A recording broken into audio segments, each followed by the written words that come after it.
Assalamualaikum warahmatullahi wabarakatuh. Selamat pagi. Baiklah, di sini saya Yusma Hartini dengan NIM 190254241011 akan menjelaskan mengenai proses kedinamisan pantai yang bertujuan untuk memenuhi nilai ujian tengah semester mata kuliah Dinamika Pantai dengan dosen pengampu Bapak Mario Putrasuhana, MSI. Berikut penjelasannya.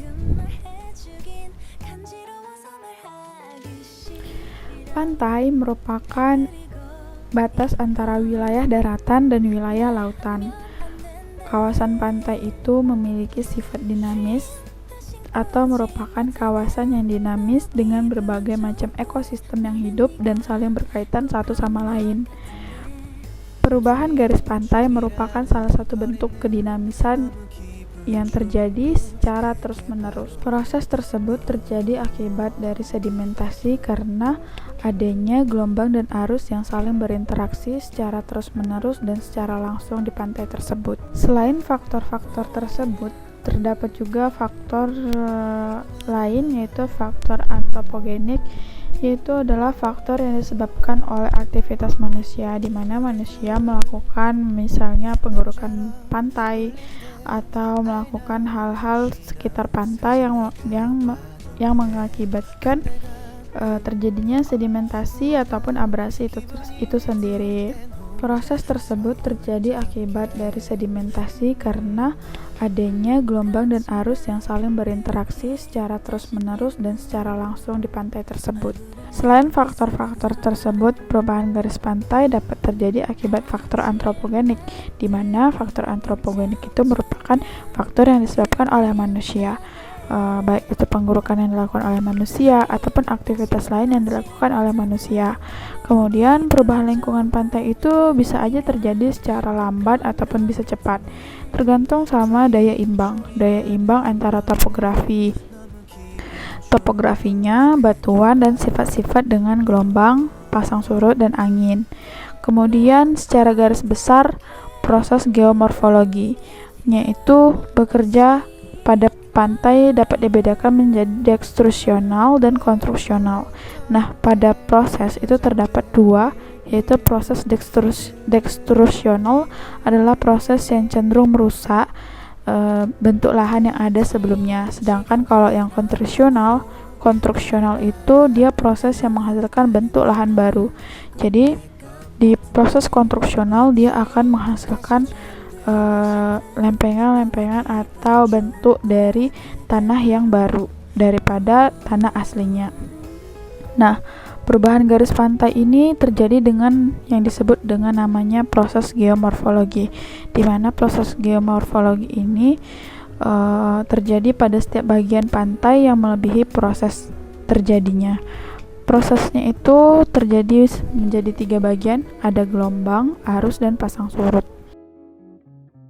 Di mana gelombang itu terjadi melalui proses pergerakan massa air yang dibentuk secara umum oleh hembusan angin secara tegak lurus terhadap garis pantai. Jadi makin kuat hembusan angin, makin lama hembusannya, maka makin besar gelombang yang akan ditimbulkan. Kemudian angin itu juga dapat menyebabkan gelombang menjadi gempa yang terjadi di dasar laut, letusan gunung api di laut, longsoran besar di dalam laut. Gelombang itu sering terjadi di permukaan, seringkali tampak kacau dan sedikit complicated.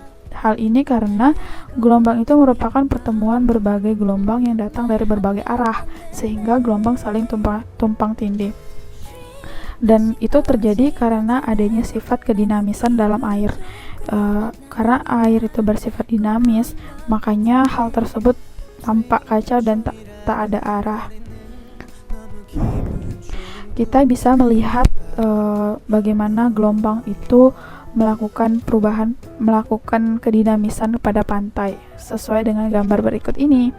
Dapat dilihat di gambar bahwa puncak gelombang yang berada pada kurun nomor 2 atau kolom nomor 2 itu merupakan puncak gelombang yang paling tinggi yang akan siap membantai ke daerah pantai.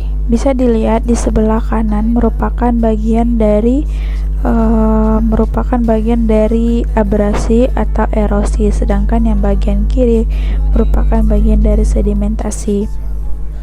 Di tengah dari gambar adalah tanjung. Nah, gelombang akan memecah atau mendinamiskan pantai.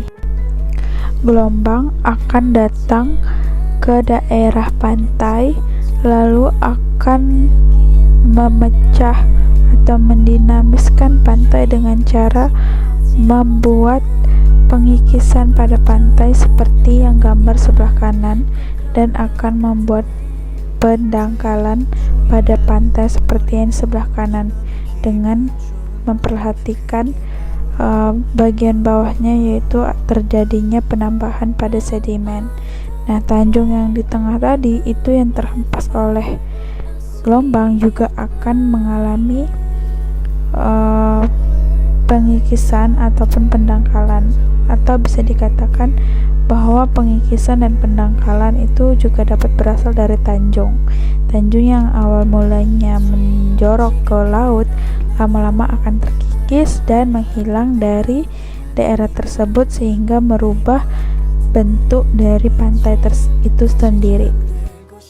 Nah, di gelombang itu, setiap gelombang itu mempunyai 3 unsur penting, yaitu ada panjang, terus ada periode, dan ada tinggi. Panjang gelombang itu adalah jarak mendatar antara 2 puncak yang berurutan, sedangkan tinggi adalah jarak vertikal antara 2 puncak dan lembah. Kalau misalnya periode adalah gelombang yang merambat atau waktu yang diperlukan oleh puncak yang berurutan untuk melalui suatu titik. Jadi kalau misalnya panjang, dia itu horizontal antara dua gelombang, atau dibilang lambda, 2 lambda. Kemudian kalau panjang itu tinggi dari gelombang tersebut, sedangkan untuk periode adalah berapa lama waktunya. Setelah itu, berdasarkan sifatnya, gelombang ini terbagi menjadi 2 jenis, yaitu yang bersifat merusak dan yang bersifat membangun. Atau yang merusak adalah destruktif, sedangkan yang membangun adalah konstruksif. Kalau yang panjang destruktif atau jarak gelombang destruktif atau destructive wave itu merupakan gelombang yang menyebabkan terjadinya abrasi pantai karena memiliki tinggi dan kecepatan lambat gelombang yang sangat besar. Pecahan gelombang tersebut akan menimbulkan arus dan turbulensi yang sangat besar dan dapat menggerakkan sedimen dasar. Jadi di situ di destructive wave itu dia itu dapat memecah atau dapat memperlihatkan dinamisnya pantai karena akibat dari gelombang yang datang begitu besar dan juga memiliki kecepatan rambat yang cepat, dan juga itu dia dapat menyebabkan abrasi pantai yang signifikan dan juga dalam waktu yang lumayan dapat dikatakan cepat. Nah, pecahan-pecahannya itu akan menimbulkan arus dan turbulensi yang sangat besar dan dapat menggerakkan sedimen dasar.